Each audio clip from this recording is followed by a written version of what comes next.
We're now just under a third of the way through the second season of The Bad Batch, and I wanted to give some thoughts on where I think the show has succeeded, and where I still think it's falling a bit short. For one, the brightest spot within the main crew themselves has been Tech's character expression. I don't know that growth is the right word, since it's less about him meeting and overcoming challenges to change his perspective, though we did get a little bit of that with him talking to the person on Sereno about the former inhabitants of the CIS. It's mostly that he's coming beyond his standard role as just a source of exposition or fixing things. And I think the episode Faster really helped grow that. It obviously didn't progress any main plot, but it had a lot of focus on Tech and showed him in a way that we didn't really see him before. There's even been a few fun moments where Sid's contact Fee is hitting on him and he gets some fun looks from Echo and Hunter, so that's been great too. The other clear highlight of the season has been Episode 3, A Solitary Clone, which is one of the best episodes of the show so far across both seasons in my opinion. The relationship between Crosshair and Cody was fantastic for showing how they each felt about their situation, and we really got to see what Crosshair is up against in his own struggles. He's so devoted to what's clearly a hugely flawed system, thinking it's the only place he belongs, something he probably feels even more than other regular clones, and it couldn't be more clear from Rampart's end that the Empire couldn't care less about the clones in general or him in particular, no matter what he's trying to provide for them.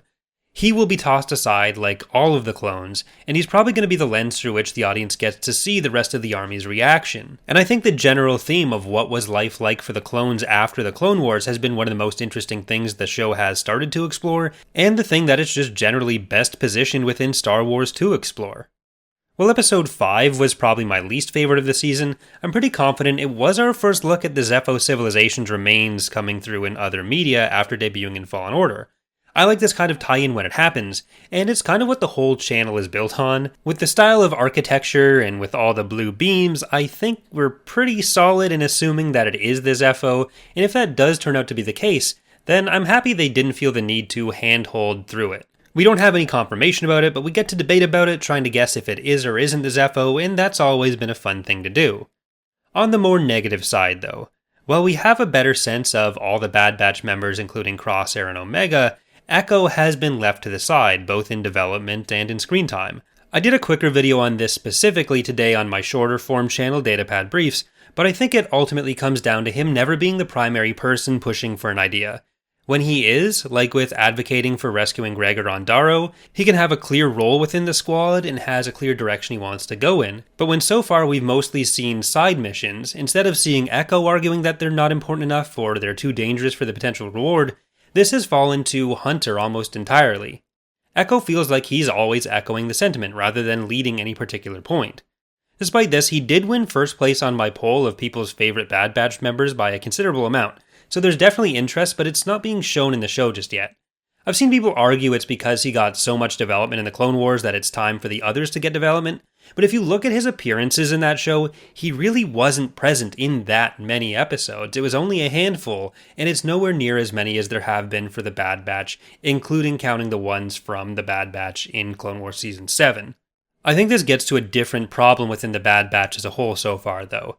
We haven't seen much conflict to overcome this season. With Season 1, we had a clear objective in getting away from the Empire and resolving their situation with Crosshair, even if a lot of episodes were directed towards other side adventures that didn't directly touch on those things. We still knew in the background what they were trying to accomplish. We've obviously never gotten a full resolution to the Crosshair situation, but Crosshair isn't the Bad Batch's main concern right now, nor is the Bad Batch Crosshairs. In fact, we really just don't know what their main concern is. Crosshair's episode was the most interesting not just because of cool action, but because as nice as the relationship between Cody and Crosshair was, there was something putting them at odds, being their feelings over what the Empire was doing. We knew Crosshair had the goal of trying to fit in within this new system. When it comes to the rest of the Bad Batch, while each adventure has been fun on its own terms, we don't know what they're working towards, what they're trying to resolve in any sense, and even within the individual adventures, it doesn't feel like there was much set up to resolve between the team either, and those are the kinds of character interactions that I typically love to see. We've had two hints at interesting things which do need resolution, though. Echo talking to Hunter about feeling like they're not really doing enough good, and the possibility of Sid selling them down the river if it benefits her. There's definitely potential for more of this coming in the future, but I think the standalone adventures would have landed better for me if we had set them up in the context of a broader goal we know they have, even if it's just done as a break from that broader goal. I've also seen people say having the side adventure for episode 4 right after episode three's more focused story was bad, but having a bit more breathing space after a deeper episode like that is pretty standard practice, especially earlier in the season like this. The problem is just that the development was all for Crosshair, while the rest of the Bad Batch still felt a bit directionless. If the premiere had set up something a little bit more clear for the Bad Batch, I think it wouldn't have been seen as a problem at all. All in all, though, I'm still enjoying the season, and they definitely have some time to address the things I'm not enjoying as much, but let me know what you've thought in the comments. Thanks for watching.